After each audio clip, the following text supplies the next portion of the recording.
byiza mwese mukomeje kurikirana Ndizino urubuga rubanyurizaho amasomo y'umuziki, inama ndetse n'ibindi byose byerekeranye n'umuziki. Uyu munsi mbazaniye isomo ry'ingenzi cyane ugomba kwitaho nkawe nk'umuririmbyi. Abaririmbyi benshi bakunda kugira ubwoba, akajya imbere y'abantu agatangira gutitira, akareba hirya no hino, akabura hafata, arabatangira kugira gutya n'abatangira kugira gutya.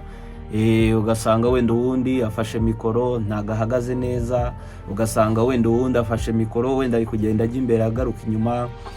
Iyo experience maze kugira mu gihe maze nigisha umuziki, mu gihe maze nigisha kuririmba, rwose abantu benshi bagira ubwoba. Uramubwira uti jya kuririmba hariya, agatangira gutekereza ibintu byinshi, ubu ngubu bari kundeba, ubu ngubu wenda abantu ntibari bubyange, ubu ngubu abantu baragira ngo iki, ugatangira kwicira urubanza kuri buferinge, kuri butsindwe, kuri buze kuba wakwangwa, bakavuga bati reka wapi turabyanze. Ubwo bwoba rwose ugomba kubushyira hasi. Niba uzi kuri umuririmbyi, niba wifuza kuva kuri level imwe ukajya ku yindi, niba ushaka kuba umuririmbyi muzima, uri kuri level nzima kandi uri ku rwego ruzima rushimishije, ugomba ibyo bintu kubishyira hasi. Ubwoba ntibugomba kugutwara impano yawe. Ni ukuvuga ngo mu gihe ugize ubwoba, deja n'impano iraririzinga cyangwa se iramanuka, irafallinga down. Hari nabo tuziranye rwose atinya kujya imbere hano ya kamera. Ni ikibazo gikomeye cyane, ni icyorezo kinini cyane. Psychologically biri deep. Ubwoba buturuka kuri fear of judgment, cyangwa se ubwoba bwo kuba ugiye kuba ugiye kujajingwa. Ni gute mu Kinyarwanda kujajinga? Kuba umuntu bagiye kukuvugaho akantu ku kandi, cyangwa se bagiye kugucira urubanza. Yes, ubwoba bw'uko abantu bagiye kugucira urubanza, bagiye kuvuga bati ahangaha aramanutse, ahangaha arabyishe gutya, ahangaha akoze gutya kandi yari bugire gutya. Ubwo bwo ugomba kubushyira hasi. Niba ushaka kuzamura imiririmbire yawe, niba ushaka kuva ku rwego rumwe ukajya ku rundi, ukajya imbere y'abantu, ahubwo ukitinyuka. Ushobora gukora wenda niba ufite ubwo bwo ushobora kwitoreza kujya imbere ya kamera, akaba ari uzajya ubikorera, ahubwo ukumva aho wabyishe cyangwa utabyumvise. Muri Ndizino dufite uburyo bugufasha rwose. Ushobora kujoininga Ndizino, tukaba twagufasha kubigendanye no kwiga kuririmba. Ko nubundi haraho nkwaka nubundi kuba wanyohereza video uri kuririmba, cyangwa kunyohereza voice note kuri kuririmba. Uko ngenda mbikora kuriya, ubwoba bwawe bugenda bushira. Psychologically haramba nimo nanabamaramo ubwoba. Uko ubinkorera nkakubwira atanga wabyisha, anga manura, anga azamura, ko ubishoboye wenda ashobora kubyikorera, akajya yifata video akabyikorera. Ibintu bishobora kuba byakunda rwose. Iyo fear yo kumva ko ari kujajingwa, cyangwa se bari kumubwira bataha wabyishe gutya na gutya, rwose nzi neza yuko byagenda bikira. Hanyuma hari ikindi kintu biturukwaho, kumva ko nyine wabyishe, kumva ko nabyishe, ntabyo nzi. Uramubwira umuntu, uramubwira ati jya hariya turirimbire, ngo ngego ntabyo nzi, ngo ndi umutangizi, akipfobya. Iyo myumvire rwose muyikure hasi. Iyo myumvire nta kintu izakora. Niba uri umuntu ushaka kuririmba ukaba ugitekereza ngo ngego ntabyo nzi, ngo abandi ngo barabishoboye, ngo abandi biki n'ibiki, bizakugendekera uko nguko. Ku bantu basoma n'ijambo ry'Imana, murabizi yuko ijambo ry'Imana niryo rivuga ngo nyine ikintu uri kuvuga, kwatura cyangwa se kwizera nyine birarema. Ubwo nyine ibyo ngibyo uri kuvuga nibyo uba wizeye. Niba wizeye ibyo ngibyo, it create nyine yuko bigomba kuba uko nguko wabivuze. Amagambo tuvuga ararema. Twirinde amagambo tuvuga. Niba ndimo ndavuga nti njyewe ubwanjye, sibyo? Nkaza nkavuga ati njyewe ubwanjye rwose mfite ikibazo cyo kuririmba, noneho ukaza nkagufasha. Noneho waza nkagufasha, nakubwira ati ririmba, ngo ngiye ngo ikijwi cyanjye ngo rwose ngo ni kibi, ngo ikijwi cyanjye ngo cyose kiri hasi. Reka ibyo bintu, reka rwose mu bicece. Tuza ahantu hari ikibazo uhakore. Ijwi ryawe ni ryiza, ijwi ryawe riradesigninze ku bigendanye no kuririmba. Harimo udukosa runaka, kandi amakosa aricara uricara umuntu akayakosora, cyangwa se amakosa uricara agakosora. Naho ibintu byo kuvuga ngo ikijwi ngo ni ikibi, ngo ikijwi ngo biki n'ibiki, ibyo bintu mubikure hasi rwose. Ikindi kintu gitera ubwoba ni ugutinya kuba kwangwa.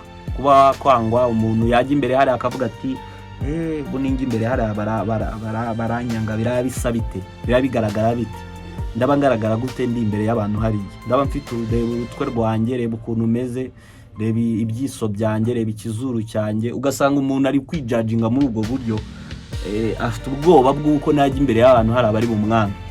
Iyo myumvire muyikure mu mutwe. Niba ushaka ko Imana yawe itera imbere, niba ushaka ko Imana yawe itazima, ugasanga umuntu azi kuririmba ariko ko niyo Bosco ajya imbere ya kamera akaririmba, kandi ari niyo Bosco yari afite ubumuga bwo kutabona. Kuvuga ngo iyo myumvire muyikure muri mwebwe kugira ngo mujye imbere y'abantu muririmbe, mukore ibintu bizima, sibyo? Yes. Hari rero amahame ashobora kugufasha gutsinda ubwoba. Amahame ashobora kugufasha gutsinda ubwoba. Ikintu cya mbere ugomba gukora ni preparation. Niba wumva ko utiteguye, banza witegure mu bitekerezo, witegure ku mubiri bigaragara, witegure no mu myambarire. Yes. Preparation igufasha gutsinda ubwoba. Yes. Niba uzi ko uri buze wenda kuririmba ahantu, banza umenye uti ahantu ngiye kujya kuririmba bakunda ibimeze gute, bakunda ibiba bimeze gute, ese bakunda wenda abantu bambaye bate, ese wenda indirimbo bakunda zimeze gute. Ube prepared. Ikindi ube prepared mu bitekerezo, wumve ko utuje, wumve ko umeze neza, hanyuma noneho ujya imbere y'abantu. Icyo ni ikintu cya mbere. Icya kabiri, breathing exercise, njya nkunda kuyivugaho. Itoze guhumeka, cyangwa se witoze guhumeka breathing. Urugero, wenda ushobora guhumiriza, injiza umwuka gake gake, hanyuma noneho awusohora. Ibi nabyo ni ibintu bifasha. Ugerageje kubikorera naho uri, ushobora kumva hari ukuntu ikintu cy'ubwoba kigiye. Yes, kuko buri munyabwoba hari ukuntu afata umwuka, cyangwa se ugasanga ari guhumeka insigane. Yes, humeka umwuka gake gake, winjiza usohore. Yes, ibyo ni ibintu bimara ubwoba. Gufokasinga ku byo uri kuririmba, cyangwa se gufokasinga kugenda, gufokasinga ku gutera intambwe. Reba imbere, wireba inyuma. Yes, reba imbere, wireba inyuma. Niba izo step za mbere wamaze kuzikora, reba imbere, wireba inyuma. Step ya mbere noneho visualization, cyangwa se gukora icyo twita wenda kwireba, wenda kuririmba, wenda wireba mu kirahure. Ni ibintu bishobora kuba byafasha. Gufata iyi video gutya wireba, ni ibintu bishobora kuba byafasha. Ni ibintu bishobora kuba byafasha rwose cyane, ubwo bwoba ukaba wabusiga. Noneho pre-stage routine. Buri gihe mbere yuko ujya kuri stage, ushobora kujya uhumeka umwuka, ukawinjiza, ukawusohora, ukawinjiza, ukawusohora, ukawinjiriza mu mazuru, ukawusohorera mu kanwa. Ibyo bintu kugenda ubikora inshuro nyinshi, bigenda biruhura mu mutwe, bikakurelaxinga, kumva ko uruhuse. N'ubu ngubu aho ubikoze, umva ko ari ibintu bimeze neza. Affirmation, noneho ukamenya uti nditeguye, I'm ready. Then you go, ukahita ufatiraho ukagenda, kandi ukagenda ufite n'imbaraga, nta kintu kiri buguhagarike. Yes, be prepared first of all. Mu gihe cyose utabaye be prepared, ujagaraye mu bitekerezo, ujagaraye mu mutwe, ujagaraye mu myumvire, ujagaraye mu byo ukora, urakomeza ujagaraye. Be prepared first of all. Numara kuba prepared, then continue ku bindi breathing, noneho gutera intambwe. Ikindi noneho visualization, gukoresha ama video bisanzwe, cyangwa kujya wireba mu kirahure. Yes, noneho anga naguha weekly growth habit, cyangwa se ibintu ushobora gukora buri cyumweru, ariko abisubiramo buri munsi, bishobora kuba byagufasha ubwo bwoba bukagenda burundu, bugashira burundu, ku buryo umuntu washize ubwoba niyo waba uri imbere y'abantu, umuntu wajya imbere y'abantu ukabifata nk'aho ari ibintu bisanzwe, kubera ko wamenyereye gukorera kuri kamera, wamenyereye gukorera ku kirahure. Kuri codinga performance uri kuririmba, ni ukuvuga gufata video uri kuririmba, kwifata video uri kuririmba, uri mu rugo, kwifata video uri gukora imyitozo uri mu rugo, ni ibintu bizagufasha gushira ubwoba. Ikindi noneho kwireba, yes, ni ukuvuga ngo kwireba, kugira igihe cyo kwireba, none ukavuga uti hewe ahangaha nanjye nabyishe, hewe iki nakishe ntago nzongera kugikora, hewe aha nabikoze noneho nuko nguko uzajya mbikora. Yes, uko ugenda ubikora buri munsi, ukagenda ubikora buri munsi uzagenda ubona confidence igenda iza, noneho ubwoba uzabona igihe kigeze rwose bushire burundu. Ngibyo rero ibyo nari naguteguriye kuri uyu munsi bigendanye n'isomo ry'uko ushobora gutsinda ubwoba ku kintu kigendanye no kuririmba cyangwa se ku rugendo rugendanye n'urw'abanyamuziki. Niba warikunze ushobora kunyandikira kuri nomero iri kubara muri description, nkaba nagufasha kubigendanye no kuririmba byose ndetse n'umuziki. Tubonane mu yandi masomo akurikiraho. Mugire ibihe byiza.